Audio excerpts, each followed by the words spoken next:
बहुत पुरानी बात है। एक बड़ा व्यापारी अपने पूरे कारवां के साथ दूसरे देश अपना सामान बेचने जा रहा था। कुछ दिनों की यात्रा के बाद वो उस स्थान पर पहुंच गए जहां से आगे एक बहुत ही बड़ा, गर्म व खूंखार रेगिस्तान शुरू हो रहा था।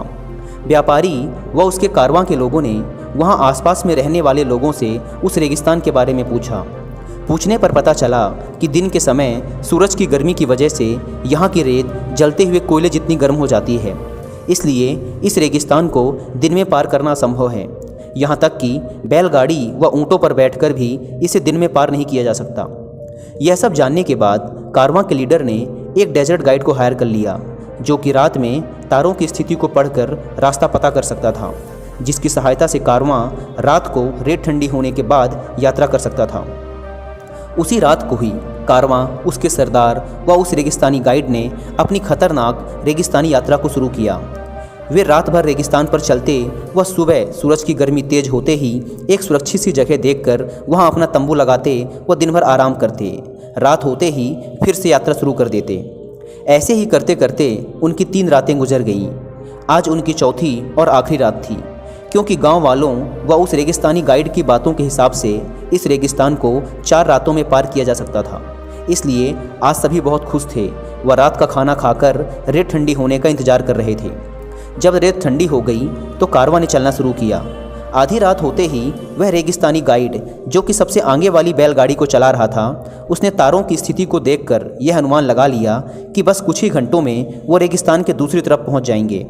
क्योंकि उसे लग गया था कि अब वो पहुंच ही जाएंगे, इसलिए उसने एक छोटी सी नींद लेने की सोची। पर क्योंकि उस रात उसने कुछ ज़्यादा ही खाना खा लिया था, इसलिए वह उस गहरी नींद में सो गया। लेकिन उसकी बैलगाड़ी को खींचने वाले बैल, जो कि किसी भी तारे को देखकर रास्ता पता नहीं कर सकते थे, उन्होंने धीरे धीरे एक तरफ मुड़ना शुरू कर दिया। वह एक बड़ा सा घेरा बनाते हुए तब तक चलते रहे जब तक कि वो उस स्थान पर वापस नहीं पहुंच गए जहां से उन्होंने उस रात चलना शुरू किया था। लेकिन तब तक सुबह हो चुकी थी और जब लोगों की आंखें खुली तब उन्होंने पाया कि वो वापस उसी जगह पर पहुंच चुके हैं जहां से उन्होंने शुरू किया था। यह देखकर कारवां के लोगों का दिल बैठ गया और वो अपनी इस परिस्थिति पर रोने लगे, क्योंकि सबको पता था कि आज रेगिस्तान पार हो जाएगा।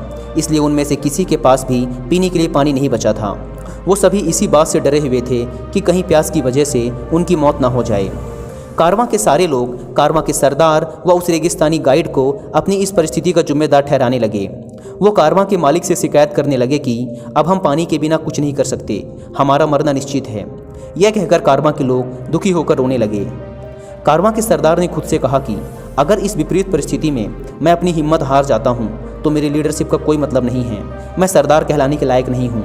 अगर मैं इस परिस्थिति में रोने बैठ जाता हूँ, अपनी किस्मत को कोसने लगता हूँ और कुछ नहीं करता, तो यह सारा कीमती सामान, सारे जानवर, मेरे लोग और यहाँ तक कि मैं खुद, सब खत्म हो जाएगा, कुछ नहीं बचेगा। वह खुद से कहता है, मुझे इस परिस्थिति में हिम्मत नहीं हारनी है, मुझे इस मुसीबत का डटकर सामना करना है। यह सोचकर वह वहीं आगे पीछे घूमने लगता है और तरीके सोचने की कोशिश करता है कि कैसे उन सबकी जान बचाऊं। इस समय वह बिल्कुल चौकन्ना था, उसका दिमाग एकदम तेजी से काम कर रहा था। तभी उसे कुछ दूरी पर हरी घास के कुछ तिनके दिखे। उसने सोचा, बिना पानी के कोई भी घास का पौधा इस गर्म रेगिस्तान में जिंदा नहीं रह सकता। उसने तुरंत ही अपने कारवां में से सबसे जवान और एनर्जेटिक लोगों को बुलाकर उस जगह पर गड्ढा खोदने को कहा। कुछ देर खुदाई करने के बाद उन्हें एक बड़ा सा पत्थर मिला। यह देखकर उन लोगों ने गड्ढा खोदना बंद कर दिया। वह कारवां के सरदार पर चिल्लाने लगे कि तुमने हमारी एनर्जी फालतू में ही बर्बाद करवा दी। यहाँ कुछ पानी वगैरह नहीं है, हम बस अपना समय और ऊर्जा बर्बाद कर रहे हैं। यह सुनकर कारवां के सरदार ने उत्तर दिया, नहीं दोस्तों, अगर हमने प्रयास करना छोड़ दिया तो हम सब प्यासे मारे जाएंगे। हमें पूरी ताकत जुटाकर और प्रयास करना चाहिए। यह कहकर वह सरदार उस गड्ढे में उतरता है और अपना कान पत्थर पर रखता है और तभी उसे पत्थर के नीचे से पानी के बहने की आवाज़ सुनाई देती है। उसने तुरंत ही उन जवान लड़कों को बुलाया जो खुदाई कर रहे थे और उनसे कहा, अगर तुम लोग हार मान गए तो हम सब प्यासे मारे जाएंगे, इसलिए ये हैमर लो और इस पत्थर को तोड़ो। उन सब में सबसे बहादुर और बलवान लड़के ने हैमर को अपने सिर से ऊपर उठाया और जितनी तेजी से पत्थर पर मार सकता था उसने मारा। सभी यह देखकर आश्चर्यचकित रह गए कि पत्थर 2 टुकड़ों में टूट गया और उसके अंदर से पानी की एक तेज धारा निकल पड़ी। यह देखते ही सारे लोग खुशी से झूम उठे। उन्होंने पानी पिया, नहाया, अपने जानवरों को नहलाया, खाना बनाया और खाया। जब वो वहाँ से जाने वाले थे, उससे पहले उन्होंने एक ऊंचा सा बैनर वहाँ लगा दिया ताकि यहाँ से जाने वाले लोगों को दूर से ही दिख जाए कि यहाँ रेगिस्तान के बीच में एक पानी की झील भी है। उसके बाद उस कारवां ने अपनी यात्रा शुरू की व रेगिस्तान के दूसरी तरफ सुरक्षित भी पहुँच गए।